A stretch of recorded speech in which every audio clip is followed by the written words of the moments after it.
Hello, everybody. Andrew here from the Zelda Hub. Once again, bringing you another episode of the Zelda Hub podcast. I love the outreach and support from last week's episode. Everybody loved Sean Chiplock from Breath of the Wild, the voice of Rivali, Teba, and the Great Deku Tree. He was great to have here. Everybody seemed to really like his stories and his humor. But here we are a week later. At least in your time, for me, it's 2 days later. And we have yet another guest with us this week. This week we have the lovely and talented Amelia Gotham. Say hello, Amelia. Hey, Andrew. Hey, everyone. And for those of you who may not be familiar, Amelia is the voice of the beloved Zora princess, Mipha, one of the most popular of the champions in Breath of the Wild. Amelia, I want to ask, the Legend of Zelda series is a very, not to make a pun here, legendary series. When you found out, as we know, when you're auditioning for this, you have no clue what this game is. No, they're not telling you a thing. We've learned that from the others that we've interviewed in the past. When you find out that you're going to be in The Legend of Zelda, what's your reaction? Oh, man, it was wonderful. Like you said, we had no idea what we were auditioning for.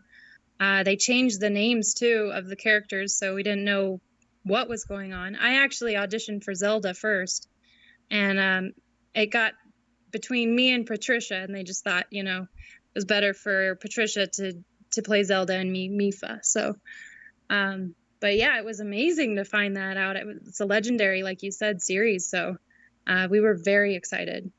I would have to imagine so. I personally have been playing these games since the 80s. I'm an old man. And I've been playing since the first one. And to finally have a game where the characters are actually talking to us rather than us reading, the standard little box of dialogue at the bottom of the screen. It was really a change in the pace of how we portray characters in a Zelda game. Right. Yeah. I imagine, a lot of people were a little trepidatious about that. I figure if you play a game for that amount of time, you kind of have an idea of what you think the characters should sound like, right? And then somebody makes that decision for you. And I don't know. I think overall it came out with mostly positive, but that's kind of a daunting task, right? To try and come up with the voice of Zelda and all these characters. So I'm sure there was a little bit of pressure on Patricia for that one. Oh, I know there is. And, running Facebook groups, Twitter, blogs, and stuff, I've done it for almost 10 years now. And if it's, I mentioned this to Sean last week. If it's one thing I will say about Zelda fans, they're the most passionate fan base that you will probably ever come across. And they also can be the most critical. Because before Breath of the Wild, our big taste of voice acting in a Zelda game goes back to the 90s. And I don't know if you've heard of these games or not, but there was these 3 Zelda games that were on the Philips CDI console. Oh, okay. No, I hadn't heard about that. It's probably for the better. They're recognized.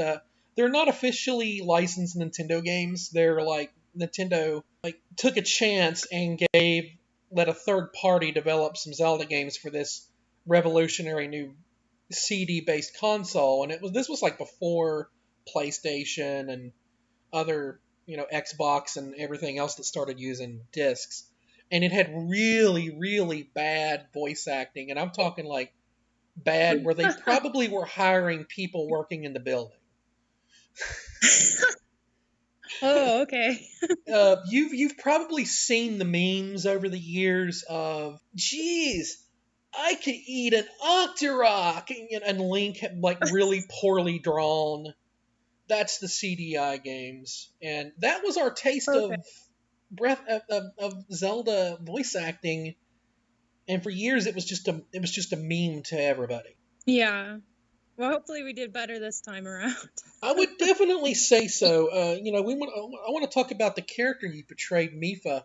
Now, she's a lot different than the other three champions and Yeah. champions, like descendants, I guess you would call them, as in this case, there's two voice actors. There's yourself as Mipha, and I don't recall the name of the gentleman that did Prince Sidon. Do you remember his name? Jamie Mortellaro, and he was also the director of the voice acting. Oh, I did not know that. Uh, Yeah. yeah, so that's different where all the other three did the voice for both champion and descendant. You were Hmm. just doing the champion herself.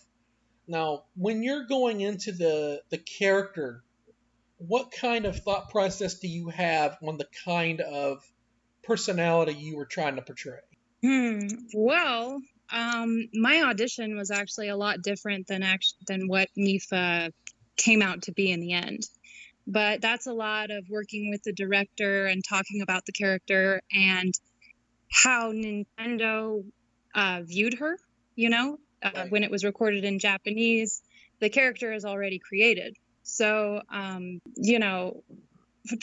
for me, creating the character, it had a lot to do with her emotional level.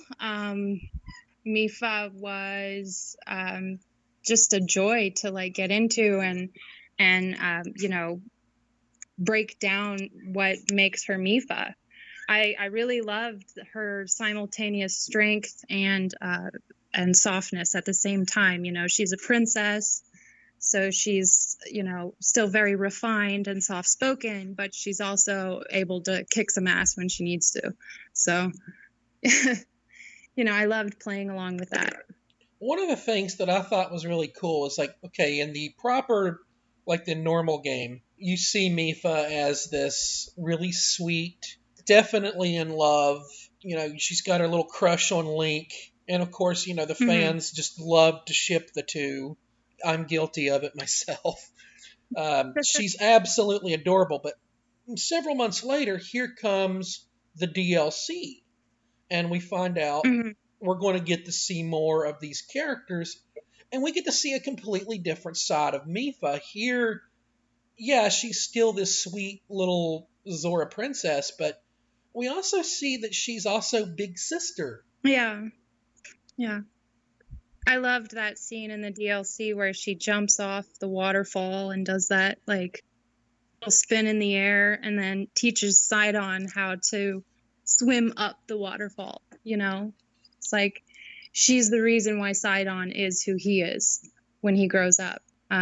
Basically taking on that maternal quality towards him. I just think she was just such a strong character, and so much fun to play with. But when we were in the booth, we had no idea like the through line of the story. We're just given the lines for the day, and we don't know how that fits into the overall story. Right. So it's hard to create like any kind of backstory. You kind of have to invent that, and then hopefully that works with what they were going for, because it was being written from the Japanese into English as I was in the booth. Now, So something they were we've trying. learned. Oh, sorry, go ahead. Oh no, it's okay. They were writing it in English to try and match the lip flaps of the Yeah, animation. yeah, So they were that's something changing we've learned lines. from your partners. Something that gets brought up to me from people who know that I talk to you guys in these interviews and stuff. They're like, we want you to ask Amelia or one of these, and I did not ask Sean last week. It slipped my mind. It was in my notes, and I completely overlooked it. When you guys, like, after you've done all the voice acting and the game has come out and you've been able to watch the story in the game and see what you've done, what is your self critique of your own performance in that, if you could change anything or if you could put something else in its place, anything like that. Oh, I'm such a perfectionist. Like I would change everything. I like every movie I've been in, everything I'm always seeing where I could have improved or where I should have done something differently.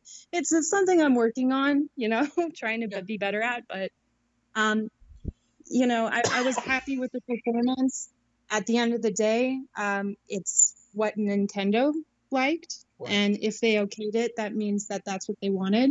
So at the end of the day, that's the most important thing. But for sure, like I would always change something about my performance. Now, I mentioned earlier that Zelda fans can kind of be a little bit hard sometimes. They can also be pretty fair. It's Yeah. probably one of the more tamer fandoms out there when it comes to video games. There's a lot of video game fandoms out there that can be very rough. Very rough. Looking at you, Fortnite fans and League of Legends. But kidding aside, I'm sure you know you have a presence online. I'm sure you've seen critiques and criticisms. What are your thoughts as you see those types of criticisms? I try not to look at those, to be honest, because you know, it's too late to change anything. Right.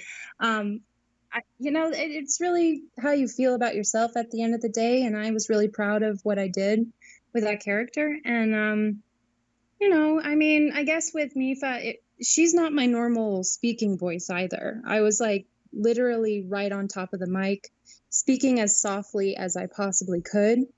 And they kept telling me, softer, softer, softer.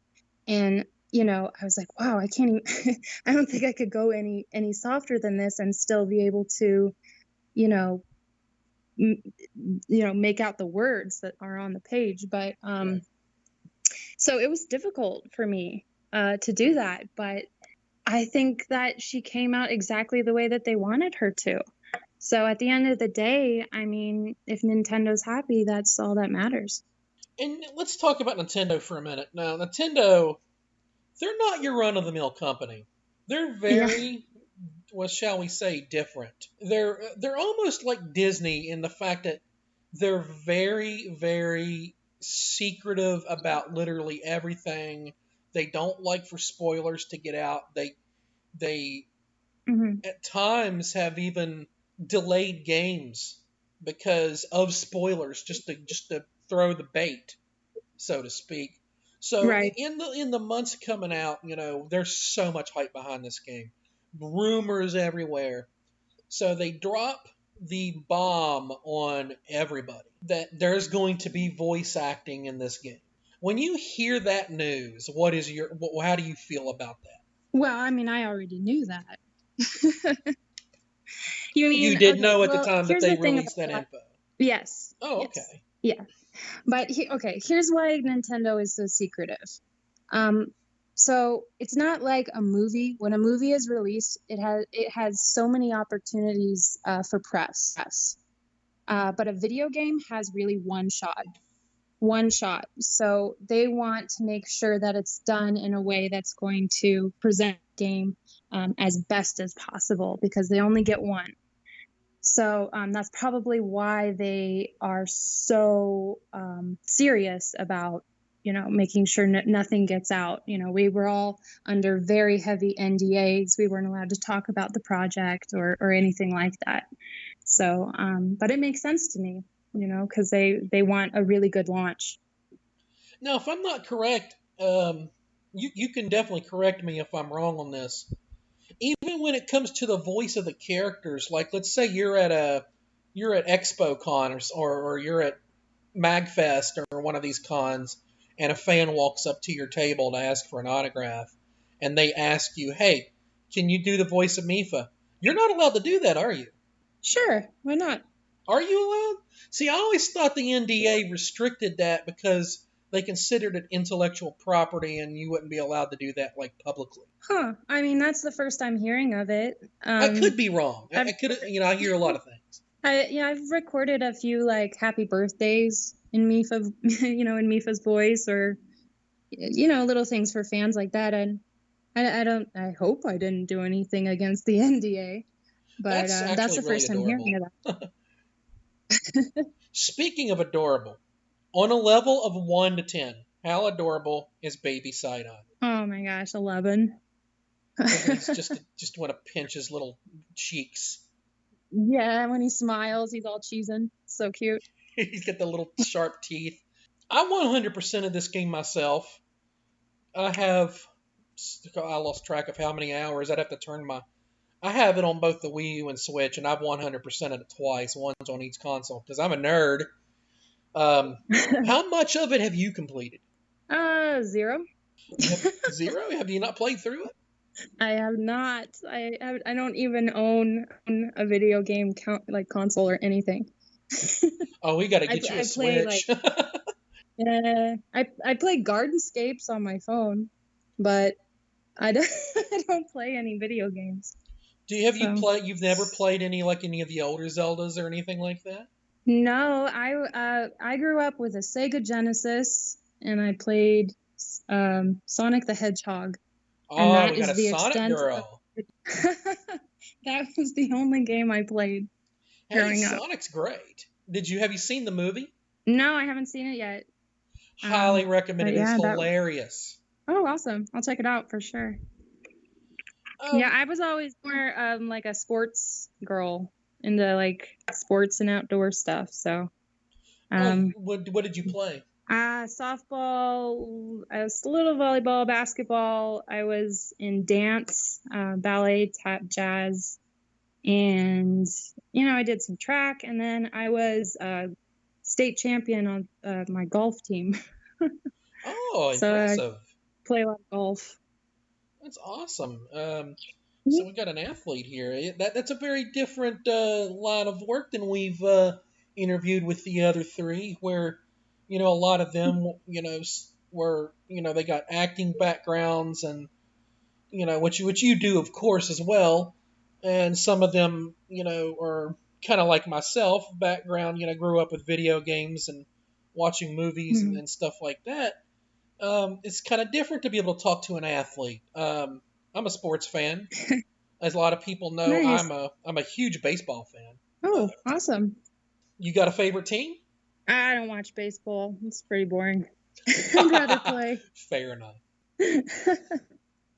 No, I was actually gonna go into the Naval Academy in Annapolis before, at the very last minute, I decided I'm gonna be an actor and go to performing performing arts academy instead of the Naval Academy. So my background's a lot to do with military, because I come from a military family. Oh, Um, yeah, both my dad was in Vietnam, and my grandfather was a fighter pilot in World War II. So, that's been my family. So I'm the only actor in my family. They don't get it, but the that's black okay. sheep, huh? What's up? Well, are you the black sheep? Maybe a little bit, but that's okay. Hey, nothing wrong with that. You gotta do what makes you happy. No, I was doing a little research on you Yeah. a couple days ago, and I come across something on YouTube, and Uh-oh. I guess I don't know if it's an uh-oh or if it's a stand up and applaud, but you have a video that absolutely had me on the floor laughing. You were doing Yeah. this parody of Uh, like these girls that go on YouTube and talk about makeup. You were doing a parody of that, yeah. and you were speaking with this Varsity accent. Soccer. It Yeah, was I know hilarious. exactly what you're talking I'm like, do more of these. These are funny. You totally make that into a series. You get so many views. about. Yeah, it's funny. That was an audition that I thought was so, I don't know, stupid, that I turned it into a parody. And the guy in it, off camera, that's Jamie Mortellaro. Oh, That's really? Sidon. Yeah. Well, So he helped me with that. That's so funny that you saw that.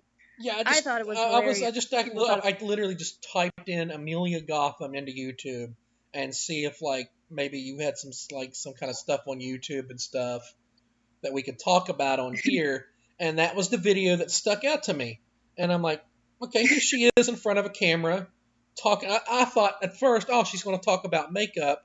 Well, I want to gauge her personality, so this looks like it'd be a good one. Well, little did I know, oh, this is hilarious. I will post a link to this in the comment section for people to go look at, because it's a good laugh. Oh, that makes me happy. I'm glad you liked it. Yeah, I enjoyed it a lot. Um, So, for those who, a lot of people don't really, Zelda fans can be accused of living in their own Zelda world. So let's open up the Mm. box a little. Tell us a little bit more about the non-Breath of the Wild work you've done. Voice acting Voice or just acting, acting? yeah, in general. Well, I'm a trained stage actress, and I went to school for basically Shakespeare and musical theater. So I wanted to be on the stage. I never really wanted to pursue film, but life takes its own course, and you're presented with certain opportunities. I never even thought that voiceover was a thing, really, that I wanted to do. But it just like I got the opportunity. I was in Let It Die. I did all the screaming for that. I was in Final Fantasy 15. Did a few various like Walla groups for various video games. I auditioned for a lot of animated stuff. But I think like if you really want to look into what I'm most proud of, like my credits are stage. Was Turn of the Screw. I won an LA Weekly Award for Best Performance Oh in that. wow, nice. In 2000. Yeah, it was one of the best experiences acting I ever did. It was a 2-person play, 2 hours, and I had 80% of the dialogue. So I had to memorize basically a book to do it. Oh wow. And yeah, and it was just a really wonderful acting experience for the Visceral Company, which unfortunately is not around anymore. They moved to Toronto, but they put out a lot of great plays, and I worked with them a few years. But yeah, mainly stage stuff is what I've done. So like, I was in A Midsummer Night's Dream and Lake Tahoe Shakespeare Festival. Played Helena a couple of times in that for Very cool. various companies. Yeah, and yeah, and singing and dancing and that kind of thing. It was always my background. Your But background is voiceover has very been, similar to Patricia's. We interviewed her. She was the first one we had. And she had a oh, lot of singing background. She puts out songs to this day, actually. yeah, I think she has a band. I think she's in a band I believe with her so. family. Yeah. Um, when you're when we take a look at your body of work, one thing I noticed of the others, compared to the other people you worked with in Zelda, you seem to be the kind of the youngest of the group is what I guess I'm trying to say, for lack of better terms. Uh, you're kind of newer to the voice acting scene. Now you mentioned Yeah. earlier Final Fantasy 15. Tell us a little bit about that. I was a chocobo cheerleader, Oh, and I cool. think that was and I think that was one of my first voice acting experiences. Like I had done some Walla groups, like where you record like crowd sounds and stuff with a bunch of other people. Yeah. But that was like my first solo in the booth experience. And yeah, I was totally green. I had no idea what I was doing. It was really great that like I had met Jamie Mortellaro and he believed in me, and he's a really great director. He really makes people feel comfortable. So he takes the pressure off and makes you able to, without that pressure, deliver the best performance you can. So so yeah, that was like 5 or 6 years ago, I think now. Oh, wow. But yeah, I can't yeah, believe Final Fantasy 15 is that old now. I I still could feel. be wrong. Seems long Yeah, ago. I believe you're right. That sounds right. I believe that came out before Breath of the Wild. And Breath of the Wild's Oh been 4 years. yeah, 3 Is it three? and some change. Three and some change. Yeah, Yeah. Okay. It's June. Yeah. It's still yeah, 3.5 years. Really doesn't feel like it's been that long. It feels like we were playing this for the first time like several weeks ago. yeah. And now here we are 2020, and we've had a trailer in the last year for the sequel to this game. Yeah, you know as much as I do about that. Oh, of So, course. Yeah, we kind of learned through Sean and Joe and Elizabeth that they don't tell you guys anything until it happens. yeah, that's true. And that's smart. That's, keep everything close to your chest, and you know that's how what we're talking about before, where they are able to keep leaks from happening and spoilers and things like that. One of the most popular aspects of Zelda is its music. Now, I know you haven't Yeah. played the game. Have you ever heard any of the music from Breath of the Wild? Yeah, I've watched all the cutscenes from Breath of the Wild. I just haven't played the game. So, yeah, the music is awesome. It's Do really you, beautiful. do you have a favorite theme? Mipha's. Oh, I see how it is. I'm just kidding. Hey, that's a good theme. It's a very beautiful. It fits her personality well. Yeah, yeah, I agree. Now, I have some fan questions that have been sent in. Our first one comes from Tiffany McGoldrick from Connecticut. She wants to know, do you have any pets? I do. I have a 5-year-old cockapoo named Darby, Darby, I and like he that is name. really, yeah, he's very sweet, sweet little dog. He's white. When I got him, I thought he was gonna be like 10, 15 pounds, and he's a good 40. Oh, wow. So, yeah, we weren't expecting him to get as big as he is, but you know, it was meant to be. He's like the perfect pet for me. He's really cute. No. Yeah. No fish? No, no fish. Maybe in the future. The second question comes from Andrew, and once again, I'm terrible with names. So, Andrew, if I'm mispronouncing your last name, I apologize. Scogland from New Mexico. He asks, Dear Mipha, when you're recording for this part, we know you don't know who that Zelda is, or we know that you don't know that this is going to be Zelda.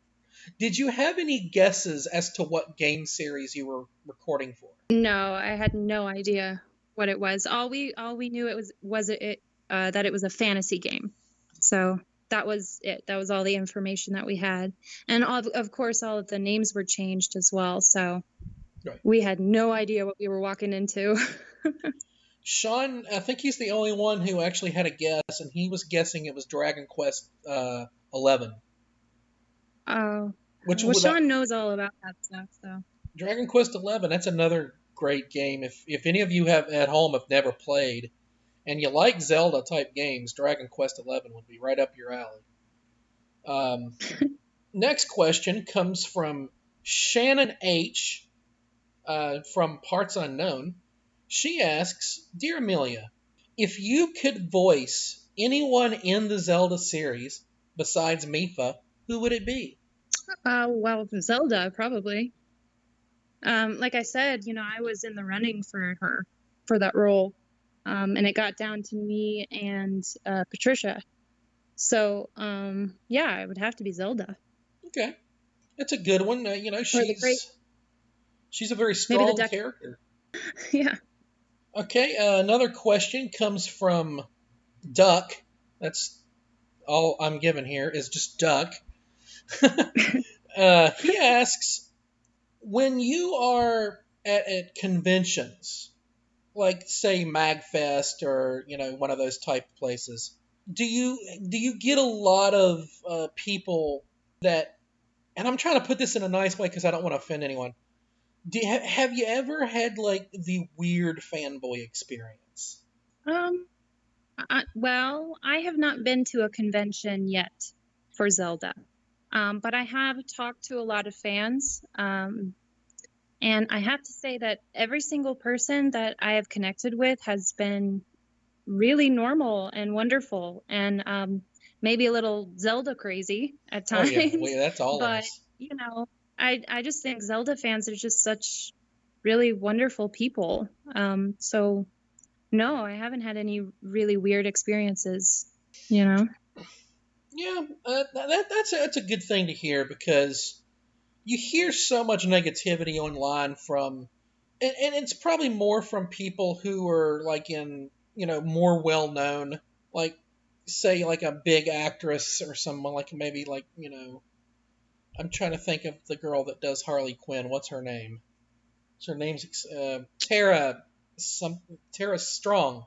She's a very well-known voice actor. She did Harley Quinn on Batman, and I think she did one of the Mhm. Powerpuff Girls. She's Raven in the Teen Titans, and she's a Yeah, I've met Tara before. She's wow, she's amazing. You know, she dominates the voice acting world for women for sure. and I've followed her career, and I know I've seen like news articles and stuff where she'll talk about how stressful it can be at times because of things people do online. And we're Yeah, kind of I'm in this sure. era now where anything and everything you say online now is magnified. Right. Yeah, and I guess I've so far, I haven't hit that level of celebrity. Um, but I guess I'm lucky. Everybody I've met has just been wonderful. So, That's great. Like I said, I like to hear positive things like that. I've always said that even if the Zelda community does have its flaws, one thing I've noticed that for the most part, pretty respectful bunch of people. yeah, for sure. I guess something I've always wanted to ask. Now, Mipha, as we all know, is a Zora princess, and she's not the first Zora princess that we've seen in the history of Zelda. There was one other.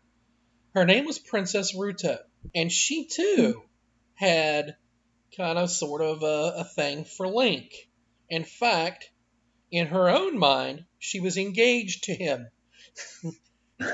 This goes back to Ocarina of Time, and they've taken, there's a little bit of personality from Ruto in Mipha.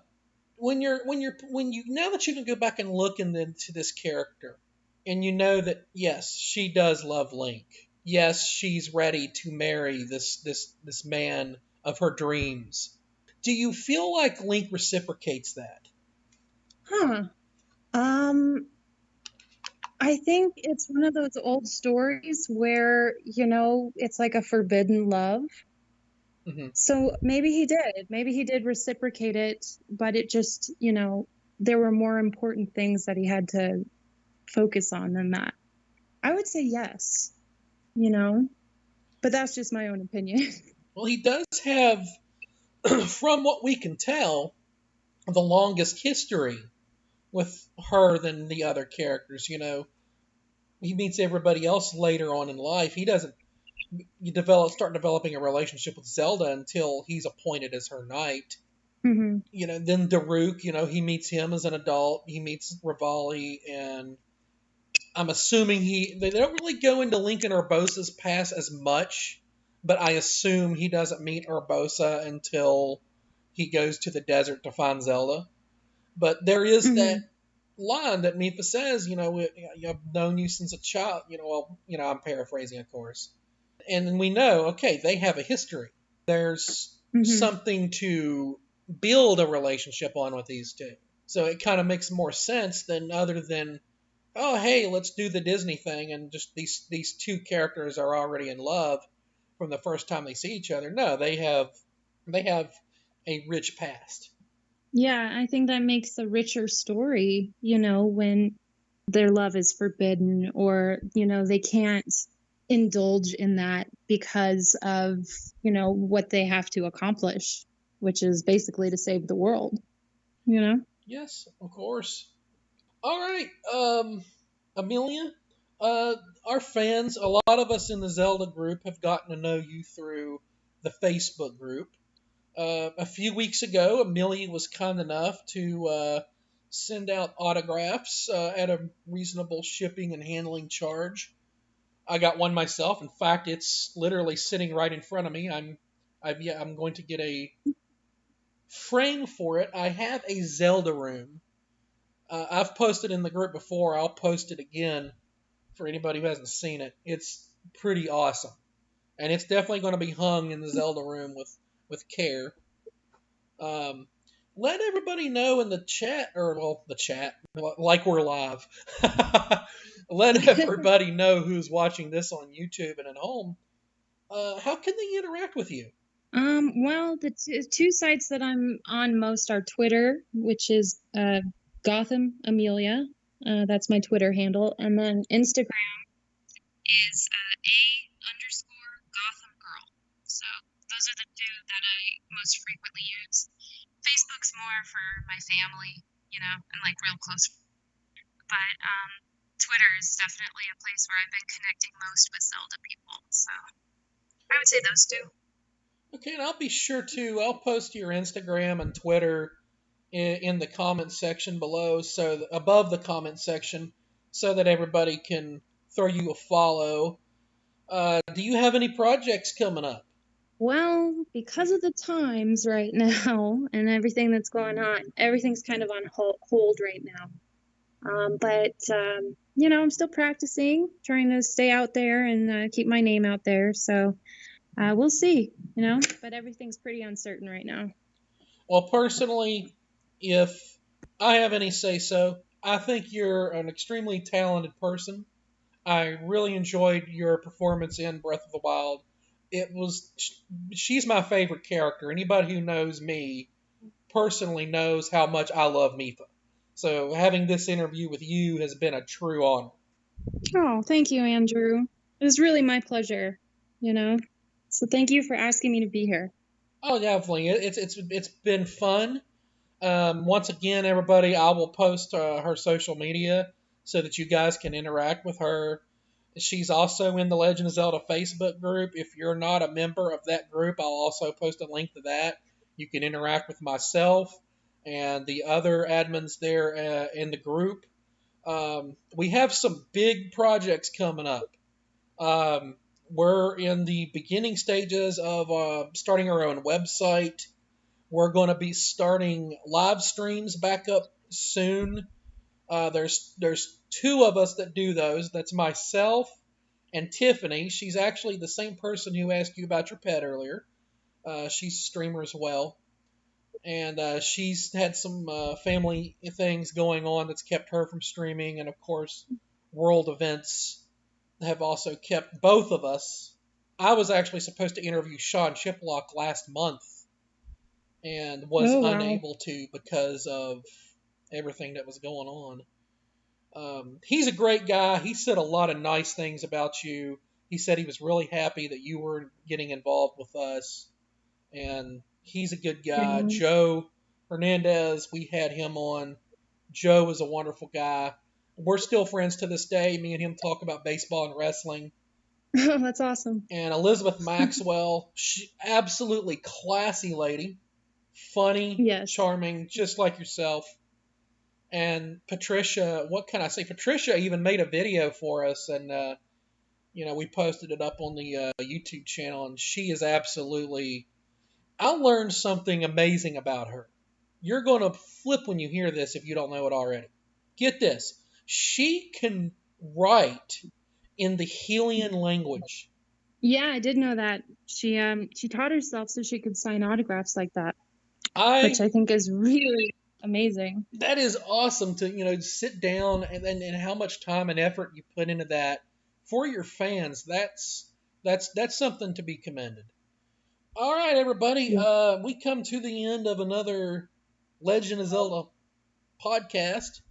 I have been Andrew and Amelia. Once again, thank you for coming on board. You have been absolutely amazing. Well, you're so welcome. Thank you for having me.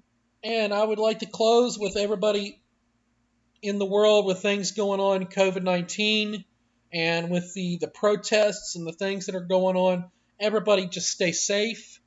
If you go out, wear a mask, stay clean. If you go to a protest, stay safe. And everybody here from Zelda Hub, speaking on behalf of Emilia, we love you guys, and thank you for listening. And goodbye.